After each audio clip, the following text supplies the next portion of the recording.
Bonjour à toutes et à tous et bienvenue sur ce webinaire donc sur l'alimentation moderne et les maladies inflammatoires. Aujourd'hui, on s'intéressera principalement sur l'impact des additifs sur le microbiote intestinal.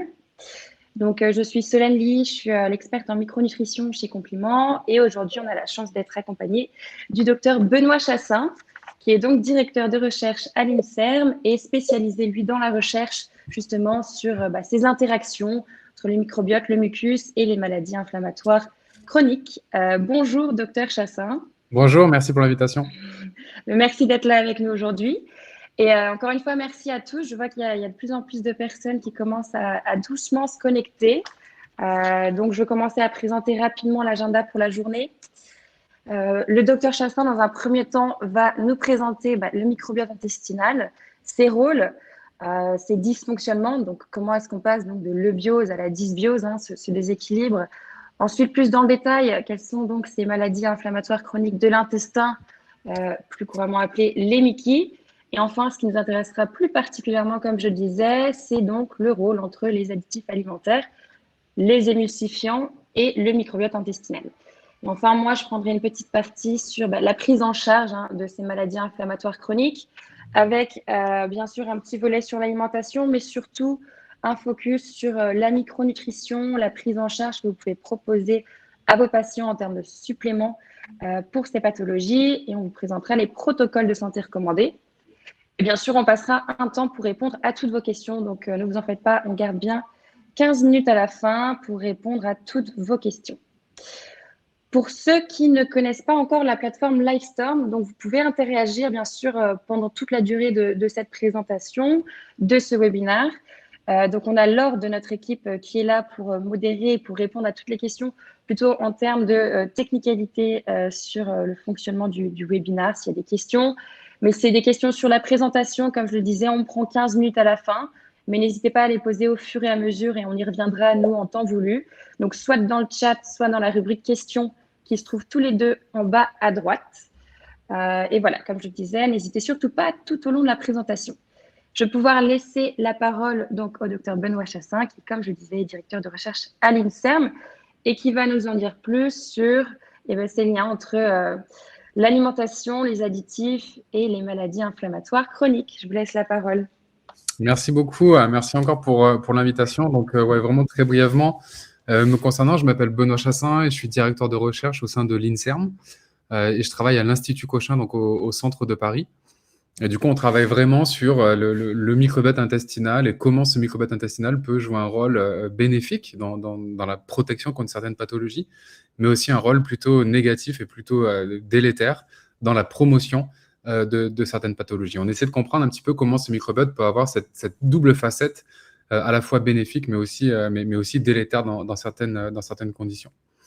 Alors, je voulais commencer un petit peu par vous parler du microbiote intestinal et qu'est-ce que c'est, donc en vous donnant quelques chiffres. Alors, qu'est-ce que le microbiote intestinal? Le microbiote intestinal, c'est l'ensemble de tous les micro-organismes qui colonisent une surface. Et quand on parle du microbiote intestinal, on parle donc de toutes les bactéries, champignons et virus qui colonisent l'intestin. Alors, c'est une population qui est vraiment très complexe, à la fois par sa quantité, puisqu'on estime qu'il y a à peu près 100 000 milliards de bactéries, champignons et virus qui colonisent l'intestin, donc vraiment une quantité assez forte. Et aussi, une complexité aussi qualitative, puisque sur ces 100 000 milliards de micro-organismes, on va avoir, comme je vous le disais, bactéries, champignons, virus, mais aussi, si on s'intéresse particulièrement aux bactéries, par exemple, on va avoir entre 200 et 500 espèces bactériennes différentes qui colonisent notre intestin. Donc, vous voyez une population qui est très complexe, à la fois de par sa quantité, mais aussi de par sa composition, de par sa qualité, donc, avec vraiment tout un tas de bactéries, champignons et virus différents. Alors, à l'heure actuelle, si on regarde les données, il y a à peu près un petit peu plus de 50 000 études sur le microbiote intestinal. Par contre, ce qu'il faut garder en tête, ça peut paraître beaucoup, mais en fait, c'est relativement faible. Je suis sûr que le Covid-19 a déjà beaucoup plus de publications que 50 000.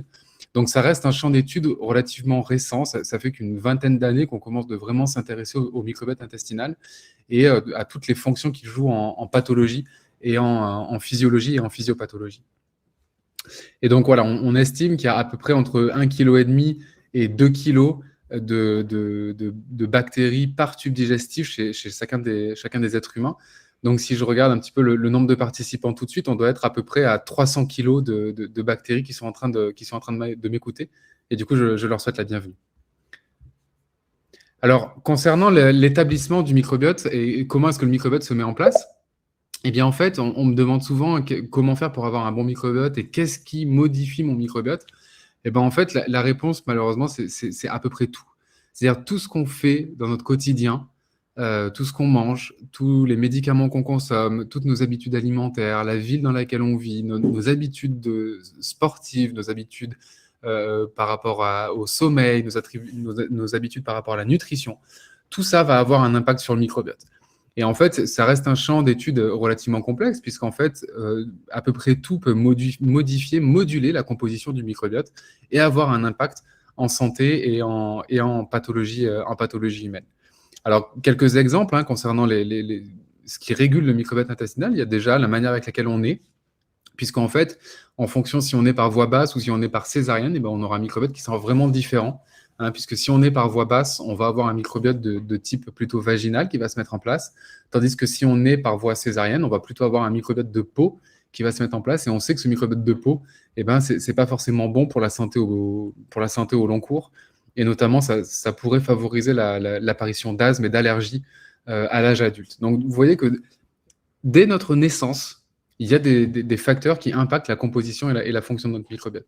Et alors après, bien sûr, il y a est-ce qu'on va boire du lait en poudre, est-ce qu'on va boire du lait maternel, quand est-ce que se fait l'introduction de l'alimentation solide, etc., etc. Tout ça va avoir un impact vraiment très, très important sur la composition et sur la fonction du microbiote, en fonction de où on vit, en fonction de la pollution, nos habitudes alimentaires, etc., etc. Tout ça va jouer un rôle dans la mise en place et l'établissement du microbiote.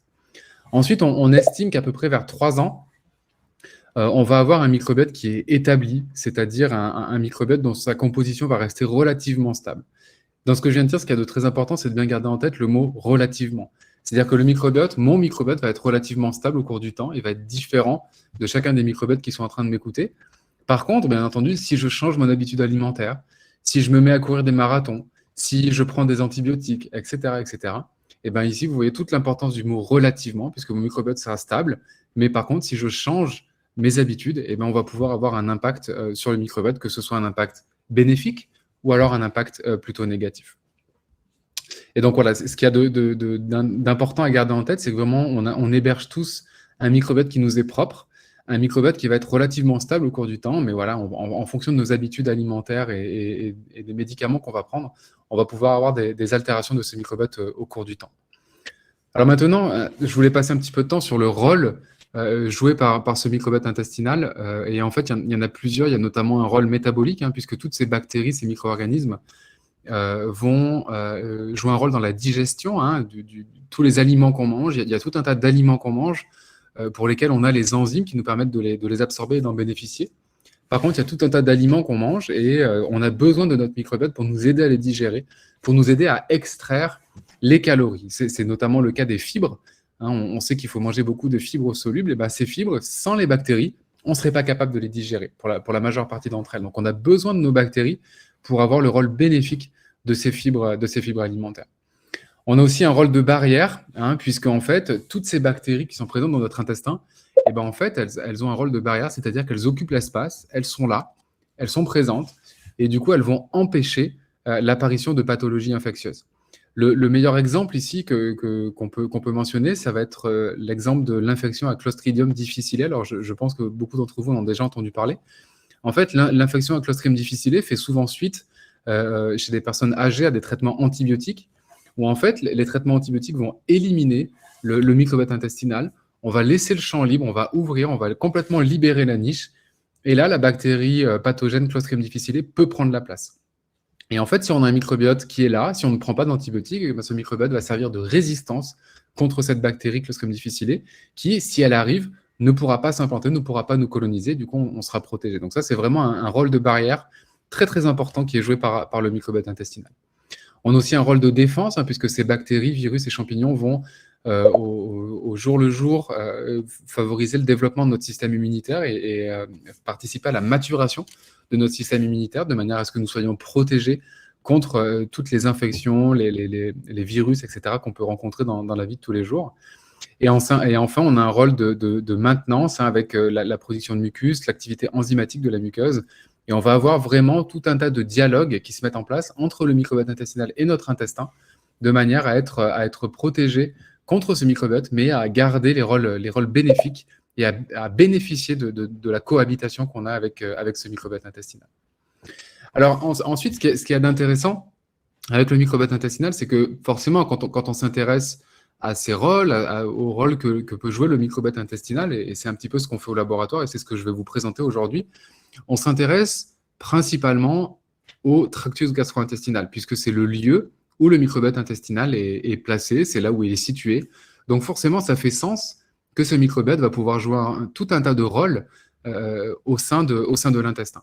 Mais en fait, comme vous le voyez sur cette diapo, ce qu'il faut bien garder en tête, c'est que ce microbiote intestinal joue également un rôle dans la communication et dans la santé métabolique de tout un tas d'autres organes, notamment le foie, qui est très proche de l'intestin, qui est connecté. Et on sait que le microbiote intestinal va jouer un rôle très, très important dans la bonne santé hépatique.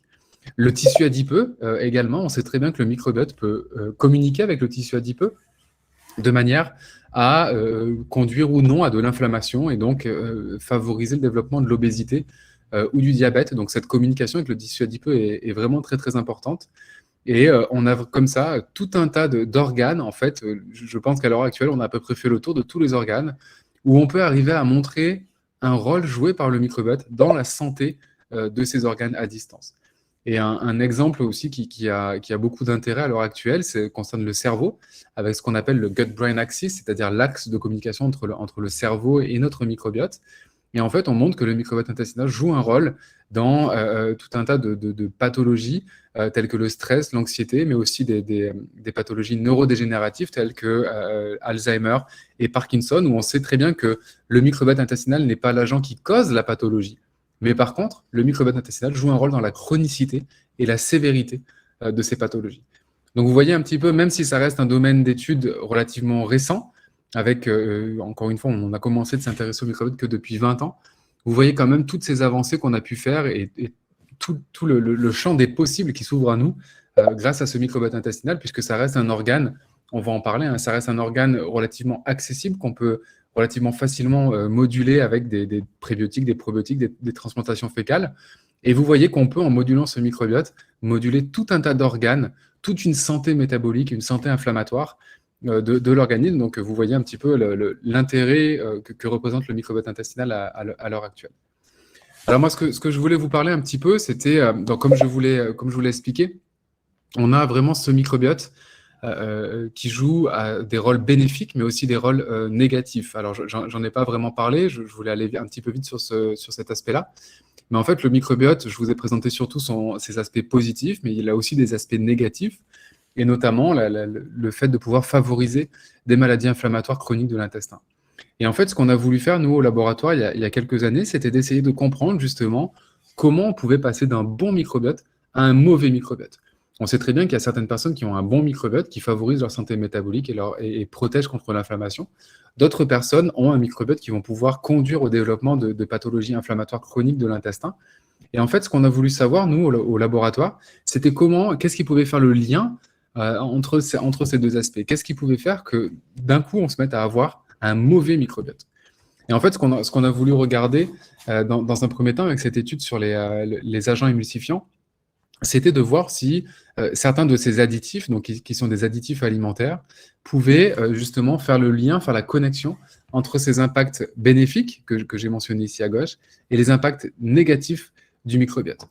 Alors, les agents émulsifiants, ce sont des additifs alimentaires qui sont très, très largement utilisés par l'industrie gastro-alimentaire et qui jouent un rôle dans l'homogénéité des produits.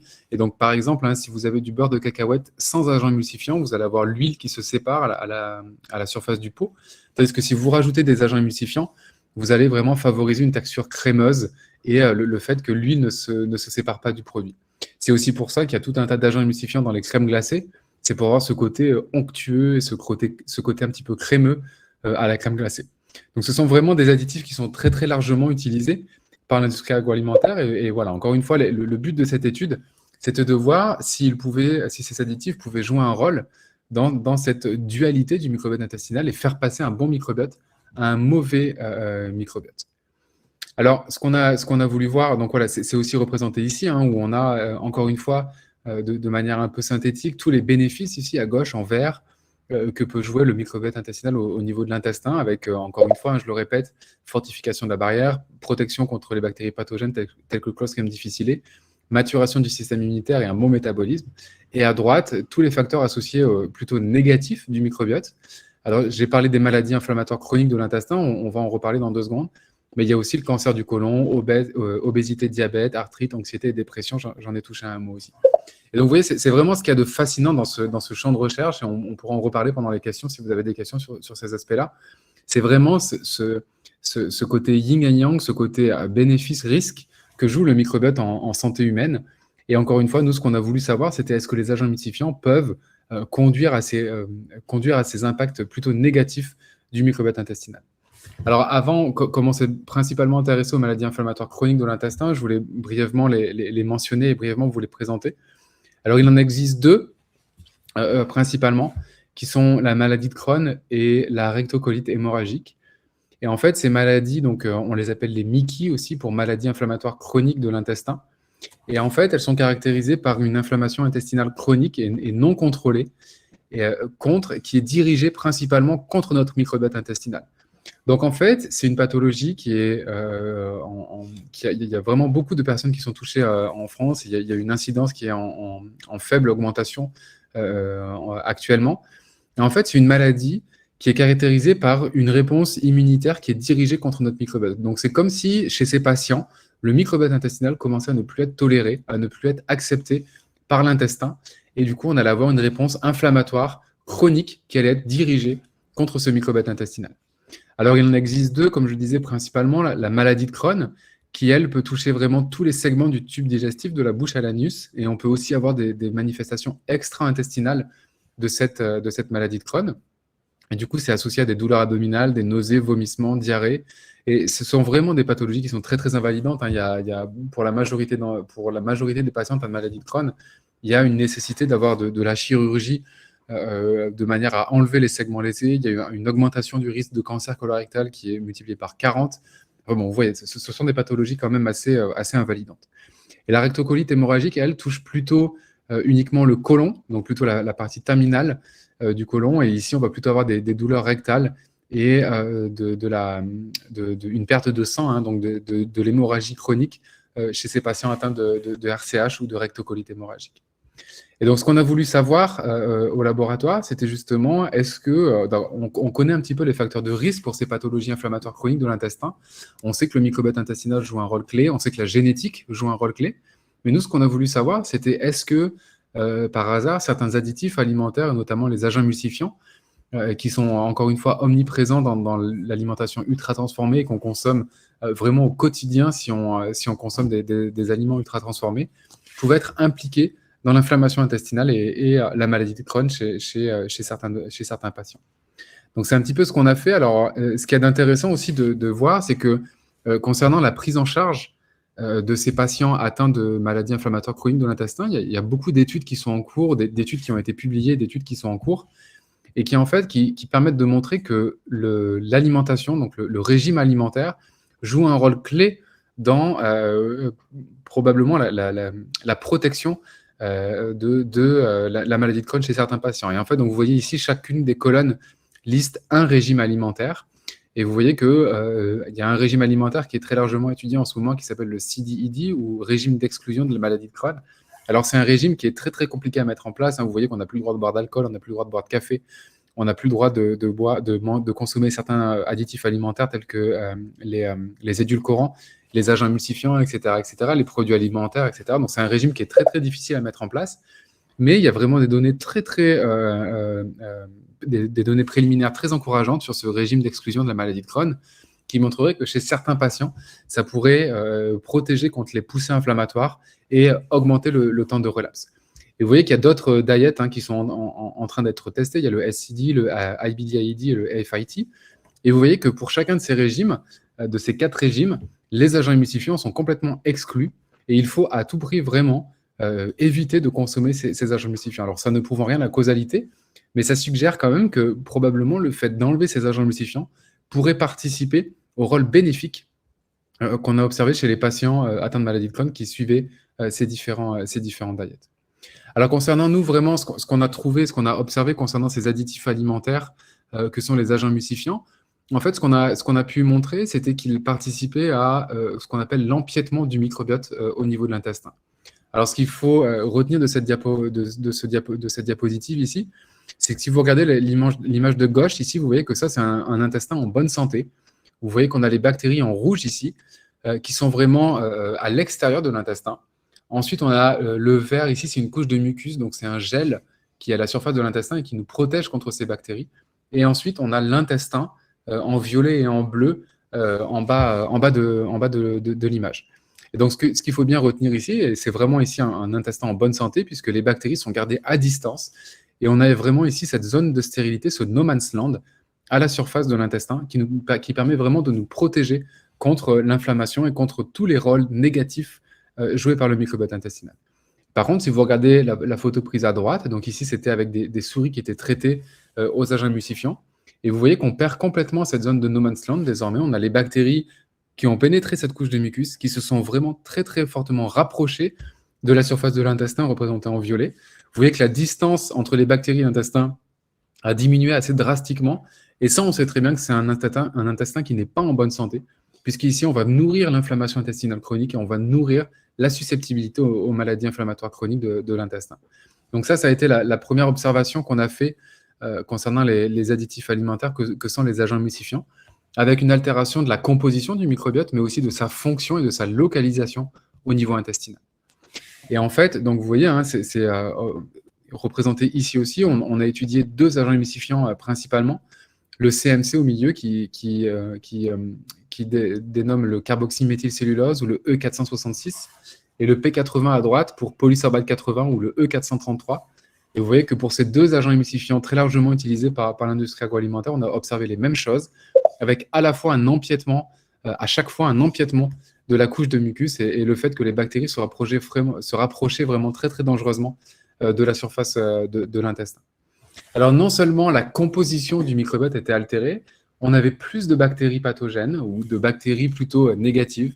On avait moins de bactéries plutôt bénéfiques. Donc, on commence un petit peu à savoir au sein du microbiote, parmi, je vous disais, 200, 500 espèces, on commence un petit peu de savoir quelles sont les bonnes espèces, si je puis dire, et les mauvaises espèces. Et en fait, quand on traitait nos souris avec du CMC ou du P80, et ben, comme par hasard, on avait une diminution plutôt des bonnes bactéries et une augmentation des bactéries à pouvoir pro-inflammatoire, donc des bactéries plutôt à éviter. Et en fait, c'est un petit peu ce qui est représenté ici, où on est capable, en fait, avec des approches un petit peu plus fonctionnelles au laboratoire, on est capable de regarder quelle est la capacité à un microbiote à induire l'inflammation intestinale chronique. Donc ici, c'est un petit peu ce qui est mesuré avec 2 marqueurs, donc le marqueur flagelline ici à gauche et le marqueur lipopolysaccharide à droite. Et en fait, la flagelline et le lipopolysaccharide, ce sont des molécules qui sont exprimées par le microbiote intestinal et qui jouent vraiment un rôle très, très important dans le fait de pouvoir promouvoir, favoriser l'inflammation intestinale. Donc, plus on a de ces molécules, plus on va avoir un microbiote agressif et pro-inflammatoire. Et vous voyez que chez des souris qui étaient traitées à l'eau, donc en bleu, vous voyez qu'au cours du temps, ces niveaux restent relativement faibles et stables au cours du temps. C'est-à-dire que dès qu'on introduit le CMC ou le P80, qui sont les 2 additifs d'intérêt au laboratoire, vous voyez qu'on augmente assez rapidement et de manière relativement stable l'expression de la flagelline et du lipopolysaccharide. Donc vraiment, si on combine un petit peu tout ça, vous voyez qu'on a des altérations de la composition du microbiote, on perd les bactéries bénéfiques, on augmente les bactéries plutôt négatives, on a le microbiote qui se rapproche de l'intestin, et ce microbiote exprime plus de protéines pro-inflammatoires. Donc, bien entendu, vous commencez d'imaginer quelles ont été les conséquences quand on a utilisé des modèles murins. Ce qu'on a pu voir, en fait, c'était que le fait de consommer du CMC ou du P80, et c'est ce qui est présenté ici sur la première colonne de cette diapositive, et bien, en fait, on avait le développement d'inflammation intestinale chronique. C'est-à-dire que si on prenait des souris qui miment la maladie de Crohn, donc un modèle murin mimant la maladie de Crohn, qu'on traitait ces souris avec des agents émulsifiants, eh ben, on avait beaucoup plus de souris qui développaient cette pathologie, cette maladie de Crohn. Et on avait aussi des maladies de Crohn, des colites, ça s'appelle chez la souris, on ne parle pas de maladie de Crohn, on parle de colites. On avait des colites qui étaient beaucoup plus sévères. Donc non seulement on a plus d'animaux qui développent des colites, mais en plus les colites observées sont plus sévères. Uniquement en ajoutant soit le CMC, soit le P80 dans l'alimentation. Donc vous voyez un petit peu les conséquences ultra négatives qu'ont eu ces additifs alimentaires dans ces modèles souris. Et ensuite, d'un point de vue un petit peu plus mécanistique, alors je vais passer un petit peu plus vite sur ça, on a vraiment pu montrer que c'était le microbiote qui était vraiment la clé et qui était vraiment très très important, la cible directe de ces agents emulsifiants, puisque si on prenait des souris sans microbiote, alors ça existe, ça s'appelle des souris axéniques, si on prenait des souris sans microbiote, qu'on leur donnait ces mêmes agents emulsifiants, et ben on n'avait aucun effet négatif de ces additifs alimentaires-là. Tandis que si on prenait des microbiotes in vitro, donc on a des modèles au laboratoire, on arrive à reproduire in vitro des microbiotes humains qu'on traitait aux agents emulsifiants, et ben on arrivait à reproduire ce qu'on avait observé chez la souris. Donc ça montre vraiment que le microbiote est à la fois suffisant, nécessaire, mais aussi suffisant pour induire l'inflammation intestinale chronique lorsqu'on consomme des additifs alimentaires. Donc quand on parle d'additifs alimentaires, ils ont tous été approuvés et mis sur le marché parce qu'on avait testé leur toxicité aiguë, on avait testé leur pouvoir cancérigène, mais on n'a jamais testé l'impact de ces additifs alimentaires-là sur le microbiote intestinal. Or, il semblerait, en tout cas pour les agents emulsifiants ainsi que pour les édulcorants, que le microbiote soit la cible directe de ces additifs alimentaires-là. Donc, en fonction de ces données, il va peut-être falloir revoir un petit peu comment sont autorisés et comment sont mis sur le marché tous ces additifs alimentaires-là. Donc voilà, pour résumer un petit peu, on a vraiment ces additifs qui vont pouvoir conduire à l'inflammation intestinale chronique. Ce qu'on a pu montrer aussi, et je passe un petit peu plus rapidement ici, c'est que tous les microbiotes ne vont pas forcément répondre de la même manière face à ces additifs alimentaires-là. Et en fait, on a montré que le fait de consommer un additif alimentaire-là, en fonction du microbiote, on va avoir une réponse plus ou moins forte, une susceptibilité plus ou moins forte à ces additifs alimentaires-là. Et enfin, pour finir sur ma présentation, on a pu montrer, on vient tout juste de publier la première étude chez l'homme, parce que bien sûr, tout ce que je vous ai présenté, c'était en utilisant des modèles souris ou alors des microbiotes en tube, donc on est assez loin de l'homme.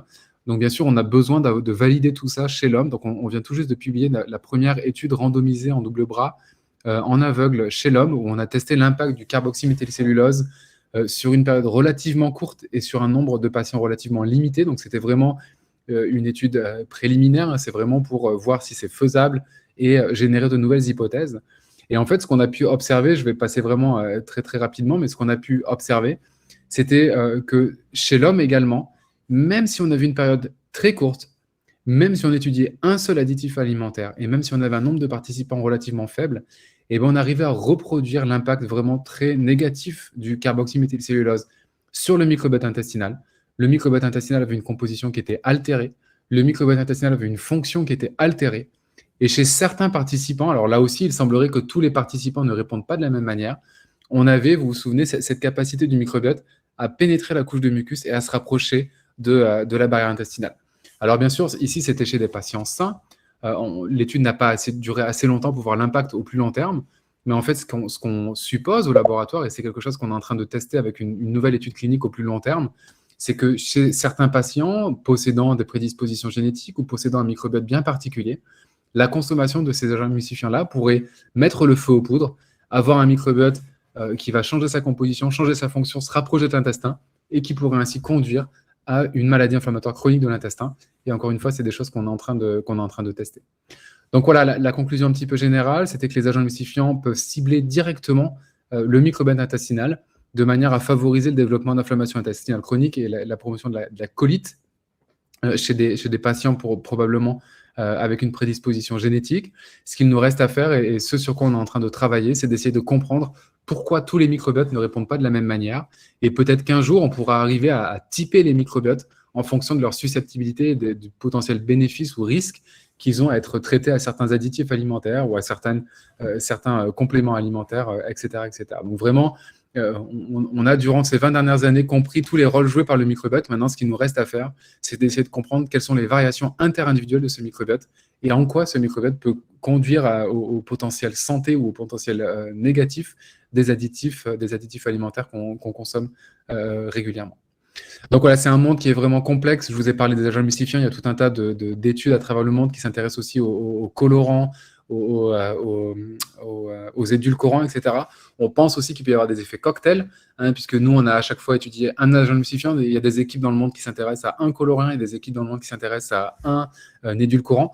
Probablement qu'on peut avoir des effets cocktails et des effets synergistiques entre ces composés. Ça aussi, c'est des choses qu'on est en train d'étudier. Et avec ça, je vais rendre la parole. Je vous remercie vraiment pour votre attention, pour l'invitation. Et bien sûr, après, il y aura un temps d'échange avec les questions-réponses. Donc, je serai plus qu'heureux de répondre à toutes les questions qui ont été posées. J'ai vu qu'il y en a 24. Donc, ce sera avec grand plaisir. Merci. Il y en a beaucoup. C'était hyper intéressant, très enrichissant et on voit que c'est un domaine de recherche encore très jeune et très prometteur. Donc, hâte de voir les nouveaux résultats dans les études à venir. On verra pour les questions en effet à la fin. Rapidement, pour la prise en charge des maladies donc inflammatoires chroniques, en termes d'alimentation, on va vraiment avoir 3 points importants pour assurer la santé, on va dire, de la barrière intestinale. Ça va être déjà de limiter les mauvaises habitudes alimentaires qu'on connaît tous très bien aujourd'hui, c'est-à-dire les régimes trop riches en sucre, en graisse, les excès au niveau des protéines qui peuvent être délétères également. Privilégier les fibres en amont de la pathologie, et là j'entends par là quand on est sur une maladie inflammatoire chronique des intestins. Donc, tout ce qui va être fruits et légumes, graines oléagineuses, pruneaux, etc. Voilà, ça va être plutôt en amont. Pour vos patients, le conseil qui est simple à mettre en place, c'est simplement manger coloré. En mangeant coloré, on privilégie automatiquement l'apport en fruits, en légumes frais dans l'assiette, qui vont être riches en antioxydants notamment, importants pour l'équilibre au niveau de la flore intestinale. Et la dernière chose, ça va être de privilégier des aliments qui peuvent être pré- ou probiotiques. Donc, les prébiotiques, c'est ces composants alimentaires qui ne sont pas digérés, qui vont être ensuite fermentés plutôt par la flore et qui sont utiles à l'activité de certaines populations bactériennes. Et les probiotiques, ce sont donc ces micro-organismes vivants, non pathogènes et bénéfiques pour la flore intestinale quand, comme l'a dit le docteur Chassaing, ils ne sont pas trop proches des intestins et de la couche de mucus. Et en termes de supplémentation, donc ce qui va nous intéresser plus particulièrement en micronutrition, différents actifs pour différents objectifs. La première chose, si on est sur une inflammation chronique et on a une barrière intestinale qui est abîmée, on va dire, qui est inflammée, ça va être de réparer la muqueuse dans un premier temps. On peut le faire avec du zinc, par exemple, qui va permettre de bien régénérer en fait les tissus. En plus de ça, c'est un anti-inflammatoire et un antibactérien naturel. Comment bien choisir un complément alimentaire en zinc? Il y a plusieurs choses qu'on peut prendre en compte. Le principal, quand on est sur des minéraux, c'est de s'assurer que le sel qui transporte a une bonne biodisponibilité. Et donc, pour ce faire, on va favoriser des formes telles que le citrate, le bisglycinate ou encore des formes qu'on dit aminocomplexées. Et l'autre chose qui peut être intéressante également, c'est d'associer en fait ces différents sels ensemble, parce que différents sels, ils vont utiliser des différents canaux en fait pour être assimilés par l'organisme. Et donc on potentialise, on augmente les probabilités d'une meilleure assimilation si on utilise différents canaux. La glutamine est également très intéressante pour réparer la muqueuse, en fait, pour permettre d'augmenter l'imperméabilité intestinale. Ça va permettre de renforcer les défenses immunitaires aussi, et donc on a cette fonction de protection. Donc la glutamine est quand même très souvent utilisée et recommandée en cas de maladie inflammatoire chronique. En termes de supplémentation, ici, c'est surtout au niveau de la forme. On va privilégier bien sûr les poudres qui vont être diluées dans de l'eau pour avoir une répartition homogène sur l'ensemble de la barrière, tout simplement, l'ensemble des muqueuses, et donc une meilleure efficacité. Pour les dosages, ça dépend vraiment, bien sûr, toujours tout simplement de la gravité de la pathologie chez le patient. En général, on recommande 5 grammes par jour sur une dose journalière. Bon, s'il y a des patients qui sont, par exemple, à l'hôpital, on va augmenter les dosages, mais ça va dépendre de la sévérité de la pathologie. Ensuite, les deux choses qu'on va voir là, c'est que, premièrement, on sait tous que les probiotiques sont importants, bien sûr, pour rééquilibrer la flore intestinale, pour lui permettre d'avoir toutes ces fonctions bénéfiques pour l'organisme. Mais la chose, c'est que chaque microbiote est bien sûr unique. Chacun va avoir une composition des populations bactériennes différentes. En revanche, ce qu'on sait aujourd'hui, c'est que tout microbiote va bénéficier d'une diminution du statut oxydatif et une diminution de l'inflammation. C'est pour ça qu'on va vous présenter ici certains actifs qui permettent de diminuer le stress oxydant et d'autres de diminuer l'inflammation. Donc là, on va parler de grenade et d'amla, qui sont tout simplement des fruits qui ont une puissante action antioxydante par leur teneur en molécules actives. Donc, pour la grenade, ça va être les punicalagines qui sont des tanins hydrolysables, donc qui vont être métabolisés justement par la flore. Et pour l'AMLA, ça va être les glucogalines qui également ont une puissante action antioxydante. Quand on cherche à choisir ces extraits, ici, le principal, c'est bien sûr de s'assurer qu'on est sur des extraits qui sont standardisés en molécules actives, c'est-à-dire qu'ils ont une teneur qui est standardisée. Et donc, on parle ici de titrage. Et quand on est également, ce qui est important, sur des actifs qui ont pour vocation de réparer ou de préserver la santé de la barrière intestinale, il faut vraiment faire attention à la qualité et la pureté de l'actif. Et j'entends par là attention aux méthodes d'extraction. Il faut faire attention qu'il n'y ait aucun solvant, ni même de l'éthanol qui soit utilisé pour extraire les molécules actives du fruit, parce que tout simplement, le microbiote est un environnement qui est extrêmement sensible à ces particules extrêmement fragiles. Et donc, on voudra toujours s'assurer qu'on est sur une extraction à l'eau. Pour diminuer l'inflammation, vous connaissez sans doute les bienfaits du curcuma, qui est vraiment un anti-inflammatoire systémique, qui va avoir un effet également bénéfique sur l'immunité. En termes de supplémentation, donc on est un peu aujourd'hui dans une course à la biodisponibilité sur le curcuma, parce qu'on sait que la curcumine est une molécule qui est très mal assimilée par l'organisme. C'est pour ça que pendant un temps, on l'a souvent associée à la pipérine. Or, on sait aujourd'hui que ça a des effets vraiment délétères sur le microbiote intestinal, parce que ça va tout simplement, comment est-ce que la curcumine, on augmente sa biodisponibilité avec, comment le curcuma, pardon, on augmente sa biodisponibilité avec la pipérine, simplement, on augmente la perméabilité de la barrière intestinale. Donc ici, on est sur un extrait il faut choisir des extraits qui sont bio-optimisés, c'est-à-dire on n'ajoute pas par exemple de la pipérine ou autre molécule qui ait des effets délétères, on est simplement sur une molécule qui a été bio-optimisée. Et le boswellia, également intéressant sur le plan anti-inflammatoire, également des effets qui sont analgésiques, qui peuvent être intéressants chez vos patients qui souffrent de muquilles ou autres problématiques inflammatoires, où la douleur est très présente. Et le boswellia va aussi protéger les muqueuses. Et ici, comme pour les autres extraits à base de plantes, on s'assure qu'on est sur un extrait qui est standardisé et titré en molécules actives. Les oméga 3, très souvent recommandés également pour leur puissante action anti-inflammatoire. Ici, toujours, il faut s'assurer de la pureté de l'huile, d'où vient cette huile, la source, du rapport EPA-DHA qui va être important et de la présence en vitamine E qui va être essentielle pour son action antioxydante, pour garantir la stabilité tout simplement de l'huile, éviter le ranciment et donc avoir une qualité optimale et davantage d'efficacité aussi. Et l'aritaki, dernier actif anti-inflammatoire que je vous présente, qui a vraiment des actions sur tout le tractus digestif qui permet de rééquilibrer la flore intestinale.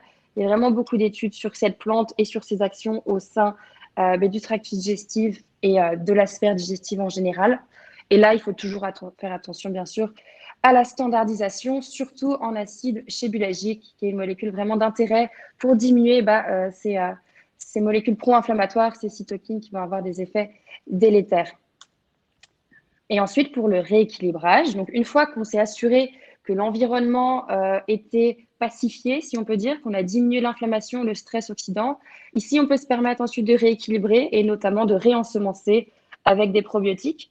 Dans un premier temps, on peut proposer par exemple de l'hydroxytyrosol, qui est la molécule active de l'olivier, qui en plus d'avoir une action anti-inflammatoire, antioxydante, va permettre de rééquilibrer la sphère, le microbiote intestinal et les probiotiques, bien sûr, qui vont stimuler une bonne diversité en termes de population bactérienne. Toujours s'assurer quand on choisit ces probiotiques qu'on retrouve au moins les deux souches qui ont des effets vraiment bénéfiques sur la sphère digestive, c'est-à-dire les bifidobacterium et les lactobacillus. S'assurer également qu'on est sur des gélules qui sont gastro-résistantes pour un maximum d'efficacité. Donc ça, c'était pour la supplémentation possible en 3 étapes. Maintenant, je vais vous partager très rapidement, donc je vais vous présenter en fait un protocole pour venir en aide à vos patients qui auraient par exemple une maladie inflammatoire chronique. Donc ici, vous pouvez voir les compléments les plus adaptés et je vais vous partager très rapidement une petite vidéo qui montre comment faire une recommandation donc sur Compliment Pro que je vous présente dans un instant. Donc normalement, voilà, la vidéo a été lancée. Donc déjà, vous choisissez votre patient et nous, on va s'intéresser à l'étape de création de cure. Vous avez tout le catalogue produit. Vous avez des filtres que vous pouvez utiliser aussi pour choisir les compléments adaptés. Vous pouvez taper dans la barre de recherche les compléments que vous recherchez. Vous les ajoutez à la cure de votre patient, un à un. Donc, vous les voyez apparaître sur la droite. Dans la plateforme Complément Pro, vous avez aussi bien sûr toutes des fiches produits qui sont détaillées avec tous les éléments qu'il vous faut pour bien choisir de façon éclairée les compléments pour vos patients. Formulation complète, utilisation et possibles contre-indications, et bien sûr la traçabilité, ça c'est absolument essentiel pour les actifs. Vous ajoutez à nouveau à votre cure. Vous avez la possibilité de séparer la cure de votre patient en 2 prises. Si jamais certains compléments sont à prendre le matin et d'autres plutôt le soir, dans ce cas, votre patient reçoit 2 box ou alors une box et un pot. Et ensuite, quand vous choisissez un complément par la suite, on va vous demander si vous souhaitez le mettre sur la prise du matin ou plutôt du soir.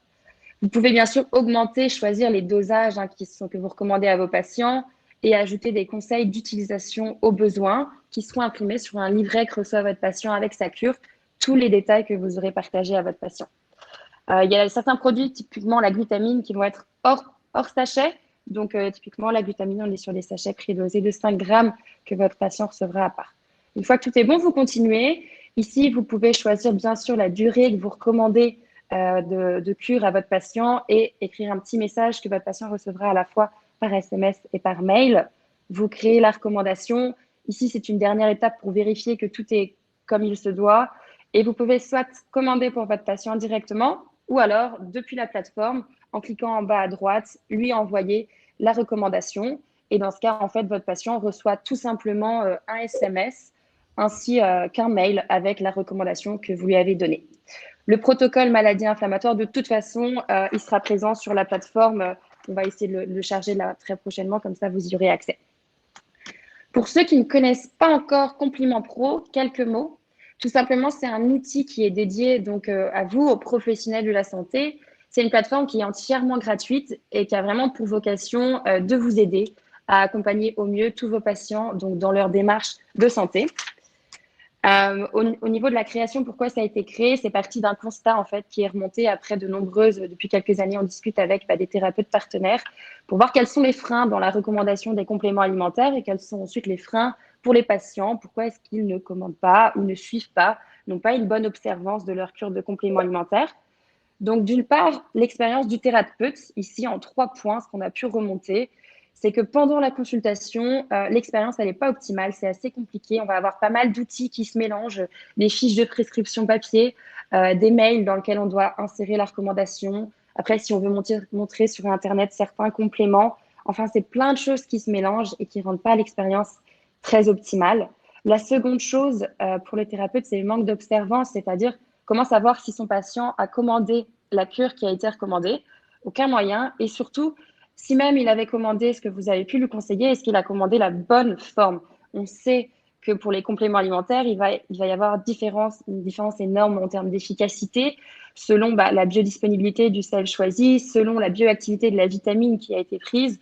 Donc, comment savoir si le produit acheté est le bon?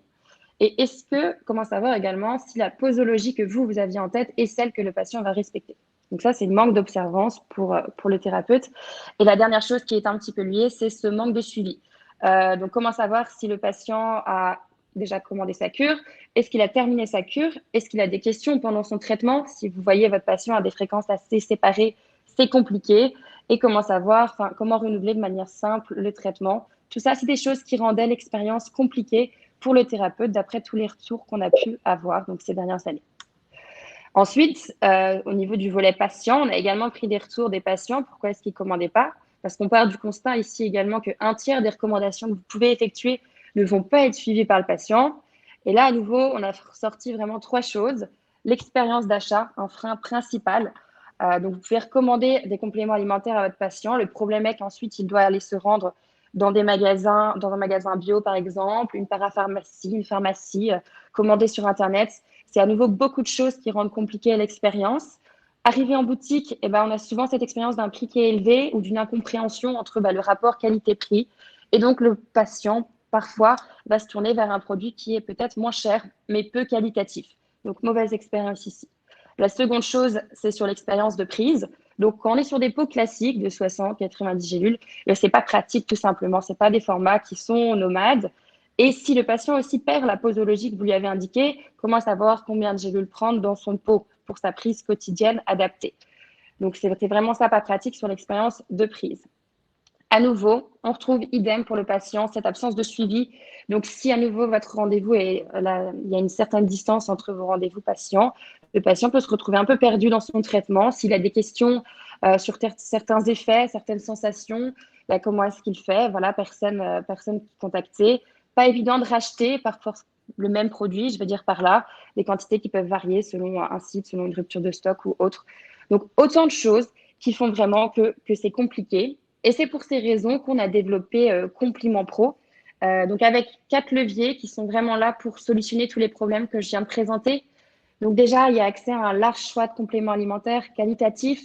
Vous pouvez recommander depuis la plateforme de manière très simple et suivre ces recommandations de manière extrêmement simple également, comme on va le voir. Vous garantissez l'observance de vos recommandations par vos patients, par un format qu'on a travaillé et qui se veut justement extrêmement simple pour le patient et une expérience patient qui est facilitée et qui est vraiment optimale, comme on va le voir à nouveau. Sur les produits, donc vous avez plus d'une trentaine de références sur la plateforme. À chaque fois, comme on est passé rapidement, vous avez une fiche détaillée avec les informations pour faire un choix éclairé sur les compléments à recommander à vos patients. Tous les compléments ont bien sûr été sélectionnés par un board de scientifiques et d'experts en micronutrition pour vous garantir des actifs de qualité, une traçabilité totale des formes des plus biodisponibles et les plus assimilables pour vos patients. Et pour essayer de naviguer plus facilement dans le catalogue, vous pouvez bien sûr, selon vos préférences, trier par allergène, par dosage, par objectif. Voilà, tout est fait pour simplifier vos recommandations. Une fois que vous faites vos recommandations, vous choisissez, comme on l'a vu, les prises matin, soir. Vous ajoutez des petits conseils, vous sélectionnez la durée de prise pour vos patients. Vous pouvez créer également des protocoles qui sont sur mesure. Un protocole, c'est tout simplement une présélection de compléments alimentaires adaptés pour répondre à une problématique. Par exemple, après ce webinaire, on vous propose un protocole maladie inflammatoire. Vous pouvez en créer vous-même selon vos préférences pour répondre à une problématique patient. L'objectif étant toujours de vous faire gagner du temps et d'avoir un meilleur suivi de patients. Et pour donc le suivi des patients, vous pouvez voir si votre patient a commandé, c'est-à-dire a suivi votre recommandation. Et ensuite, vous pouvez voir aussi lorsqu'il a terminé, c'est-à-dire que vous recevez une petite notification pour vous dire que sa cure est terminée. Et ça permet aussi de vous dire, bon, il est peut-être temps de revoir mon patient s'il a terminé. Est-ce que je dois réévaluer ses besoins ou si tout simplement, on fait juste un renouvellement de cure. Tout ça, c'est très simplifié depuis la plateforme.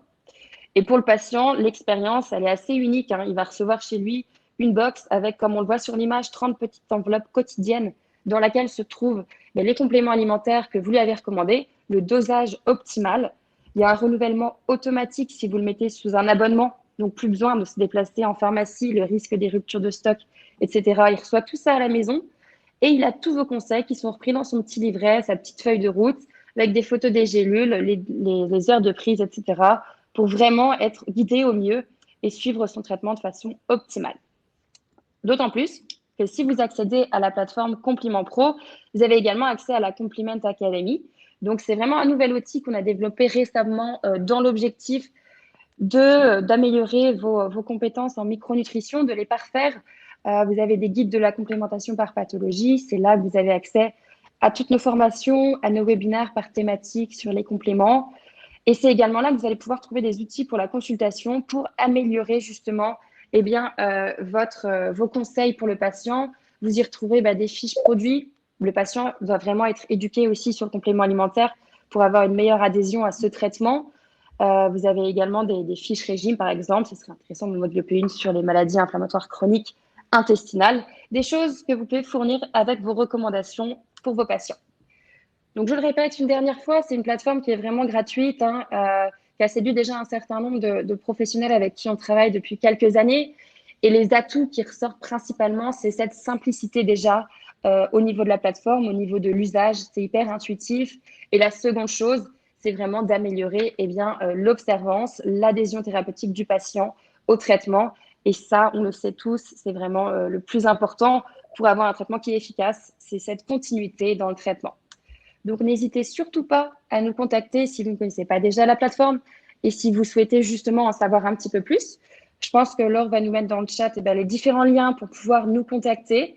On peut organiser une petite démo qui dure une vingtaine de minutes pour vous présenter les petites fonctionnalités de la plateforme et le catalogue produit, c'est important aussi. Donc, n'hésitez pas, si vous avez un intérêt sur la plateforme, nous, c'est avec plaisir qu'on va vous accompagner et vous aider pour pouvoir accompagner au mieux vos patients, justement, dans leur démarche de santé. Et dernière chose, je vous invite aussi à vous inscrire au prochain webinaire qui aura lieu le 24 août sur le thème de l'accompagnement nutritionnel des sportifs. Il sera donc animé par Serge Peters, qui est diététicien du sport et donc spécialisé dans l'accompagnement des sportifs. Vous pouvez cliquer ou alors aller dans le chat, le lien a dû vous être partagé. Et on va pouvoir passer donc aux questions-réponses. J'ai vu qu'il y avait beaucoup de questions pendant le webinaire. Donc, on va commencer au commencement, tout en bas. Alors, est-ce que vous êtes prêt, docteur Chassaing? Oui, il y a beaucoup de questions. Alors, le microbiote peut-il être impacté par le stress, déjà, nous demande Elena. Ouais, là aussi, il y a tout un tas de données qui sont en train de s'accumuler, montrant que non seulement le stress peut impacter le microbiote, mais que le microbiote peut impacter le stress. Il y a plusieurs mécanismes. Il y a un nerf qui s'appelle le nerf vague et qui fait la communication entre le cerveau et l'intestin. Il y a aussi tout un tas de petites molécules qui peuvent être produites par l'intestin et qui peuvent aller signaler et avoir un impact au niveau central. Donc, clairement, à la fois le microbiote impacte le stress, mais le stress peut également impacter la composition et la fonction du microbiote intestinal. Ça, c'est clair. Ok, relation bidirectionnelle, on dirait donc. Exactement. Ouais. Alors, que pensez-vous du kéfir et du kombucha? Nous demande Bénédicte.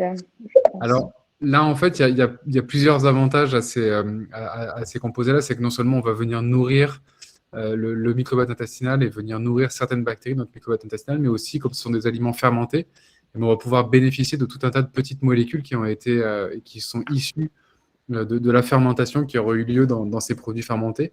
Donc là aussi, je pense qu'il y a clairement un consensus pour dire que ces produits fermentés sont plutôt bénéfiques de par l'apport nutritionnel qui est apporté au microbiote intestinal, mais aussi le bénéfice santé de toutes ces petites molécules issues de la fermentation. D'accord.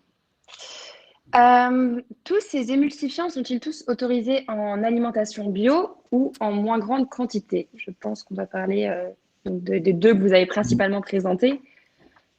Ouais, j'ai souvent eu cette question et c'est vrai que je ne suis jamais arrivé à trouver vraiment la réponse. Je pense qu'ils ne sont pas autorisés en alimentation bio. Je ne suis pas entièrement sûr de ma réponse. Il faudrait que je regarde. Alors, on a fait carboxyméthylcellulose et polysorbate 80 parce qu'ils sont vraiment très largement utilisés. On en a étudié plein d'autres. On a étudié aussi des agents émulsifiants qui sont extraits de végétaux tels que la lécithine de soja ou la lécithine de tournesol. Et en fait, pour ces additifs, pour ces agents émulsifiants-là qui sont extraits de plantes, on avait des effets qui étaient beaucoup plus modestes au niveau du microbiote intestinal. Donc, encore une fois, non seulement, comme je vous l'ai présenté, tous les microbiotes ne répondent pas de la même manière, en plus, très probablement, tous les agents émulsifiants n'auront pas forcément le même impact sur le microbiote intestinal. Donc, ces MCP80 sont clairement des mauvais élèves, mais la lécithine de soja semblerait, elle, par exemple, avoir beaucoup moins d'impact négatif sur le microbiote. Il y a encore beaucoup de questions auxquelles il faut qu'on réponde. Donc, oui, justement, vous en parliez, mais on avait Bénédicte qui nous demandait aussi l'impact du coup de la lécithine de soja et de la gomme arabique. Donc, ce serait le même impact, mais moindre. Alors, la gomme arabique a quand même un petit peu des impacts. La lécithine de soja, dans les études qu'on a fait, alors encore une fois, c'était des études en utilisant des microbiotes in vitro, c'était des études chez l'animal, on n'a pas encore confirmé tout ça chez l'homme, mais la lécithine de soja semblerait être complètement inoffensive pour notre microbiote intestinal. Donc, est-ce qu'il y a une forme de résistance de notre microbiote, comme c'est un aliment pour lequel on est exposé et qu'on a évolué avec, par rapport aux CMCP80 qui sont plutôt des additifs qui sont fabriqués artificiellement? On ne sait pas encore trop comment ça fonctionne. Mais encore une fois, nos données préliminaires chez la souris, un modèle in vitro, nous montrent que la lécithine de soja semble être plutôt inoffensive. D'accord. Et comment est-ce qu'on pourrait reconnaître donc, ces agents émulsifiants dans la composition du produit si on est en grande surface, donc en lecture d'étiquette?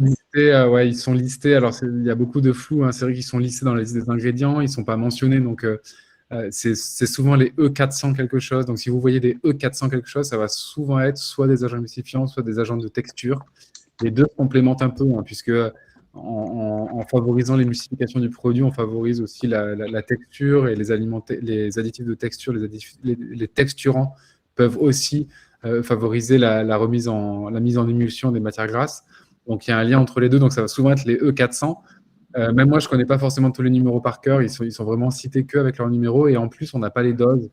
Donc, nous, c'est vrai que c'est assez compliqué parce que j'ai aussi souvent la question de savoir par rapport aux doses, quelle est la dose quotidienne, moyenne ou quotidienne haute, etc., qu'on ingère, tout additif alimentaire, tout agent émulsifiant confondu, c'est impossible de répondre à la question parce qu'on ne sait pas dans les aliments transformés. On sait oui, non, c'est-à-dire on sait est-ce que tel composé est présent ou absent. Par contre, s'il est présent, on ne connaît pas la concentration. Donc, il y a vraiment encore beaucoup de choses à faire sur ces aspects-là. D'accord.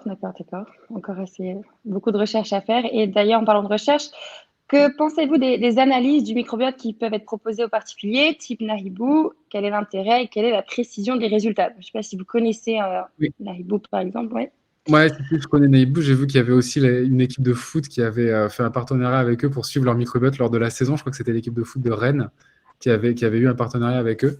Alors, la précision des résultats, elle est très bonne. Hein. Je me souviens plus s'ils font du CSS ou de la métagénomique. La précision du résultat est très bonne. Là, tout de suite, maintenant, l'intérêt, je ne pense pas qu'on en soit au stade où ça puisse encore avoir un intérêt. Par contre, je suis vraiment un grand optimiste. Je crois vraiment aux futures avancées du microbiote. Et est-ce qu'un jour, dans un futur très proche, je pense, on pourra utiliser ce genre de données pour savoir est-ce qu'on est résistant ou plutôt susceptible à un additif, est-ce qu'on peut bénéficier de telle ou telle molécule, etc. Ça, je pense vraiment que ça va arriver. Là, je dirais qu'au niveau du grand public, on n'est peut-être pas encore là.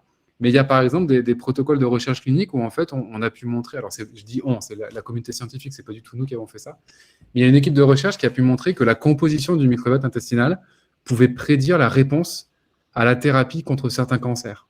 Et en fait, ils sont en train de faire des essais cliniques chez l'homme où vraiment le patient arrive avec son cancer, on caractérise le microbiote intestinal et on regarde et on a une approche thérapeutique en fonction de la composition de ce microbiote intestinal. Donc, un jour, est-ce qu'on utilisera les données issues du microbiote pour de la nutrition personnalisée ou de la médecine personnalisée? Ça, j'en suis convaincu.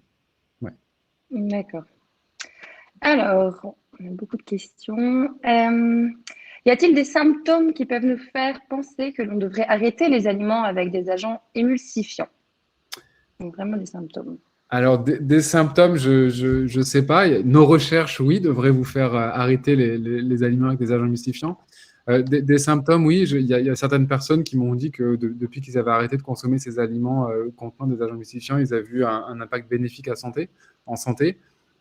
Notre donnée chez l'homme, alors elle est vraiment très préliminaire et puis elle a beaucoup de limites. Hein. C'était un additif, c'était une période de temps relativement courte et c'était une dose relativement forte. Mais en fait, ce que je n'ai pas montré, c'était que chez les patients, donc on avait deux groupes. Hein. On avait un groupe de patients qui avait une alimentation sans aucun additif alimentaire et un groupe de patients qui avait uniquement un seul additif alimentaire, c'était le carboxyméthylcellulose. Et chez ce groupe-là de patients qui avaient le carboxyméthylcellulose, eh bien, ils ont reporté une gêne intestinale, des ballonnements et des douleurs au niveau de l'intestin que le groupe contrôle n'a pas rapporté. Donc, clairement, oui, il pourrait y avoir des symptômes. Alors, est-ce qu'on peut les identifier? Comment on peut les associer aux agents émulsifiants? Il y a encore de la recherche à faire. Mais ouais, je pense que clairement, une combinaison d'un mauvais microbiote avec le cocktail d'additifs peut conduire à des symptômes au niveau intestinal. D'accord, principalement intestinal, donc au niveau des symptomatologies. Ouais, vous avez relevé. Il y a beaucoup de recherches en cours. Il y a des essais cliniques qui se lancent un peu par rapport à la suite de nos recherches. Il y a des essais. Donc, je pense qu'on en saura plus dans les mois, dans les années qui arrivent. Alors, que pensez-vous de l'Akkermansia? Je pense que vous avez dû vous dire pas mal au sujet. C'est une question que j'ai souvent. Donc, l'Akkermansia, juste pour préciser, on a parlé un petit peu des probiotiques. L'Akkermansia, c'est un exemple de ce qu'on appelle les Next Generation Probiotics, donc les probiotiques de nouvelle génération, qui en fait, ce sont des bactéries probiotiques qui ont été identifiées de par les analyses du microbiote. Donc, en clair, qu'est-ce qui s'est passé pour Akkermansia? On a regardé le microbiote de patients sains, on a regardé le microbiote de patients avec obésité, et on s'est rendu compte qu'il y avait beaucoup moins d'Akkermansia chez les patients avec obésité. Et on s'est rendu compte que si on donnait Akkermansia à des souris obèses, eh ben, on protégeait contre le développement de l'obésité. Donc, les données sont vraiment, vraiment solides hein, pour Akkermansia. Moi, je trouve que ces données sont vraiment très, très belles. Ça a été fait valider et confirmé par plusieurs études indépendantes. Nous aussi, au laboratoire, on a une étude en cours sur Akkermansia et le fait qu'elle pourrait protéger contre les impacts négatifs des agents émulsifiants, et ça semble être le cas. Donc, ouais, pour moi, les données sur Akkermansia multifila sont relativement fortes. Après, est-ce que ça peut s'appliquer à la population générale? C'est aussi une bactérie qui aime aller se localiser dans le mucus. Donc, est-ce que si on a des prédispositions génétiques, on peut avoir aussi quelques symptômes négatifs de la Carmentia? C'est possible. Il y a encore une fois pas mal de réponses auxquelles il faudra répondre. Mais au niveau des patients avec dérégulation métabolique et sans prédisposition de maladie inflammatoire chronique de l'intestin, je pense que la Carmentia peut vraiment être une solution. Ouais. Mais en termes justement de probiotiques, je réponds à cette question. Est-ce que Compliment Pro propose des cures de probiotiques? Donc oui, bien sûr, on propose des probiotiques. On a 10 souches différentes. On va retrouver les lactobacillus et les bifidobacterium dans ces probiotiques. Mais comme là, on vient de le dire, chaque microbiote étant unique, nous, ce qu'on propose dans un premier temps, c'est des compléments pour venir prendre soin de l'environnement, pour pacifier, donc avec des compléments qui vont venir diminuer le stress oxydant et l'inflammation. Et ensuite, on pourra venir réensemencer avec des probiotiques pour éviter toute hyperprolifération, par exemple, qui pourrait avoir un effet délétère. Donc, toujours prendre soin d'abord de l'environnement. Une autre question. Qu'est-ce qu'on a? L'approche ne serait-elle pas difficile compte tenu du microbiote unique par individu, en sachant qu'un microbiote diluteur, celle-ci, je viens un petit peu d'y répondre. Est-ce que vous avez des souches de probiotiques particulières à recommander?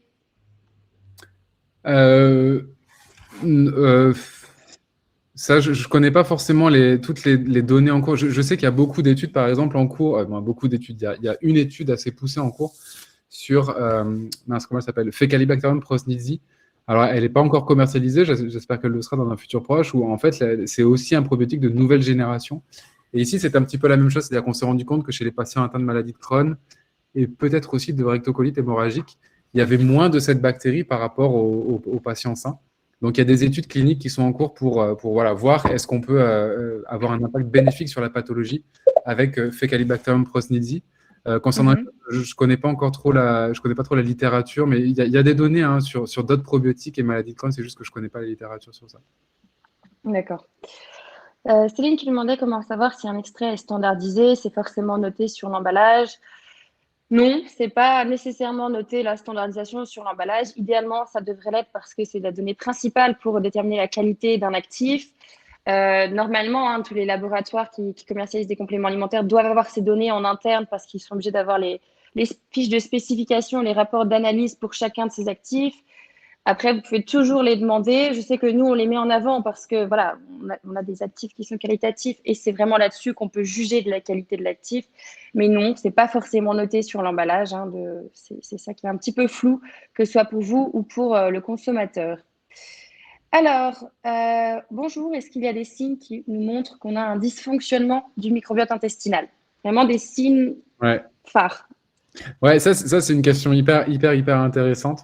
Parce qu'en fait, à l'heure actuelle, non, pas vraiment. Et c'est vrai qu'à l'heure actuelle, on va plutôt avoir ça va être trop, du moins, si j'ai envie de dire, on va vraiment s'en rendre compte une fois que c'est trop tard, une fois que la pathologie est établie, une fois qu'on a l'impact négatif du microbiote qui s'est mis en place.